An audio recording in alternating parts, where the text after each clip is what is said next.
দেশে চলমান মামলার সংখ্যা ৪৫ লাখ।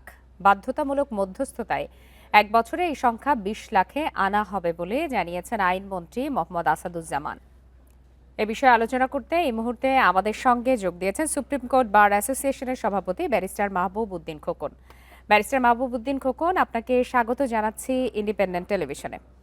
আপনার কাছে শুরুতেই একটু জানতে চাই যে যেখানে বলা হচ্ছে যে ৪৫ লাখ মামলা ২০ লাখে নামাতে কোনো বেআইনি ২০ লাখে নামিয়ে আনা হবে, সেক্ষেত্রে আপনার কি মনে হয় এই যে মামলা কমানোর কথা যে বলা হচ্ছে সেটিতে আসলে কোনো ধরনের বেআইনি ঘটনা ঘটার শঙ্কা থাকে কিনা? সব সরকারই চায় সব সরকারই চায় যে মামলার জট কমানোর জন্য। এবং দেশের যিনি মাননীয় প্রধান বিচারপতি হন তিনি বলেন যে মামলার জট কমাতে হবে। প্রায় সব আইনমন্ত্রী বলে, কিন্তু বাস্তবত আর আপনার বাস্তবত এটা এটা হচ্ছে না।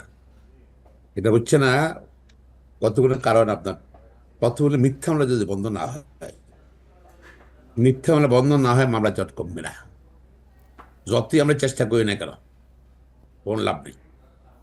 আমাদের মূলত যার ক্রিমিনাল মামলা গুলো বলছি, বাংলাদেশের একটা জরিপে দেখছিলাম অনেক আগে, যতগুনা ক্রাইম হয় 90% রিপোর্ট হয় না, থানায় জানে বা কোর্টে জানে। যেমন এই যে কেউ রিক্সা করে আসছে, হাজারে টাকা নিয়ে গেল, কোন ভদ্রমহিলা আসছে তার মানি ব্যাগ নিয়ে গেল, তারপর ধরুন সচরাচর মারামারি হয়ে যাচ্ছে, হাসপাতালে যাইতেছে, মামলা হয় না, মামলা দিতে কোর্টে থানায় যেতে চায় না। আর যদি 10% রেকর্ড হয় সের মধ্যে আবার অ্যাটলিস্ট 6% হলো false. False in the sense যে আপনি ধরুন হয়তো একটা গুলিতে একটা লোক মারা গেল, মামলা করার সময় 50 জন নাম দিচ্ছে বা 100 জন নাম দিচ্ছে। বা একটা ছুরি দিয়ে একজন একজন মারলো, 100 জন নাম, 200 জন নাম দিচ্ছে, 3 নাম দিচ্ছে। এদিকে ধরেন এই যে ধরেন আর একজন বা দুইজন জড়িত, এই যে মামলা কি হবে না।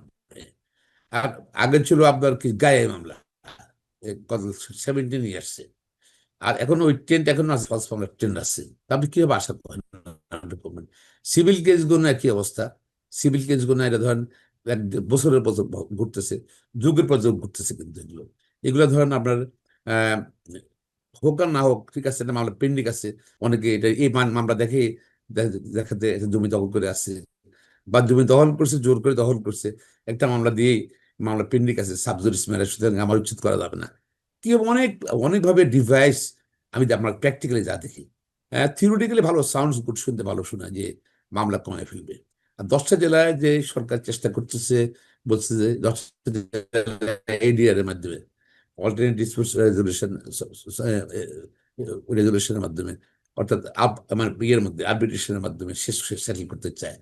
এটা মানে আর সাউন্ডস গুড, শুনতে খুব ভালো শোনাচ্ছে, এবং যদি প্র্যাকটিক্যালি পসিবল হয় তাহলে মামলা কিছু কিছু হলে কমবে আর কি।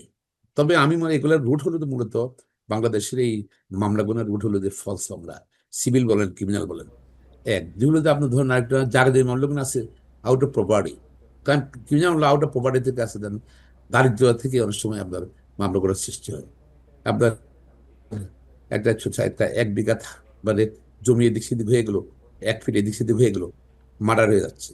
তারপরে একটু যদি কোনো আলোচনা বসছে না, দেখা যাচ্ছে একটু জমি মাপ এদিক সেদিক হয়ে গেল, আপনার মামলা সিভিল কেস করে দিচ্ছে। জি, ব্যারিস্টার এসব মাহবুব উদ্দিন কারণে অনেক খোকন, অনেক আমি একটু জানতে চাই যে মামলা কমার মানে আসলে কি? আইন শৃঙ্খলা পরিস্থিতির উন্নতি, নাকি মামলা করার অনাগ্রহ বা ভয় প্রকাশ পায়? এইটা ধরেন দুইটা দিক আছে এটা। মামলা কমা মানে প্রথমত মামলা মামলা কম হচ্ছে মানে এখানে ধরেন বিশেষ ক্রিমিনাল মামলা যেখানে অপরাধ মুক্ত, অপরাধ খুব কমে গেছে, এটা বোঝাচ্ছে। আর এইটা ওয়ান সেন্সে।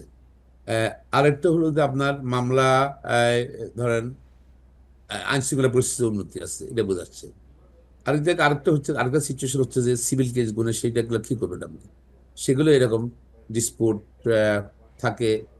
মামলা ধরেন আবার এনাফ জাজ নেই আমাদের, আমাদের কোর্টগুলোতে এনাফ জাজ নাই বিচার করার জন্য। আপনার ঢাকা কোর্টে যান আমি জানি, অনেক কমিশন কোর্টও একই আদালতে দুইজন বিচার বিচার করতেছে, একজন হাফ বেলা পড়ছে, আরেকজন হাফ বেলা পড়তেছে, শেয়ার করতে হচ্ছে। তো মামলা দেখা যায় ওখানে শত শত মামলা, শেয়ার করলে তো মামলা শেষ হবে না আপনার। তারপর ধরেন সেক্ষেত্রে হাইকোর্টে তো তাহলে এই যে মামলা নিষ্পত্তি না হওয়াই তো এনাফ বিচার মামলা করবে। জটের অন্যতম প্রধান কারণ।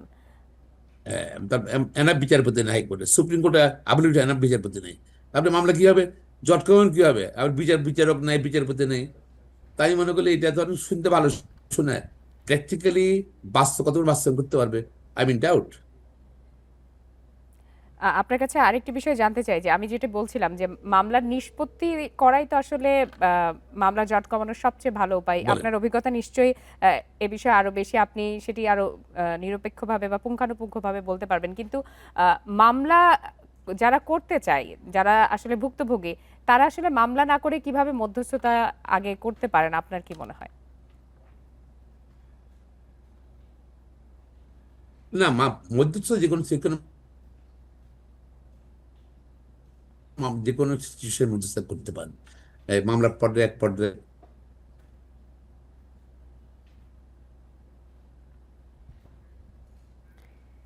ব্যারিস্টার মাহবুব উদ্দিন খোকন, আপনাকে দুই পক্ষ চিন্তা করছে যে এটা কষ্ট ছিল, ঠিক অনেক আছে ধন্যবাদ আমরা আমাদেরকে resolve সময় দেন।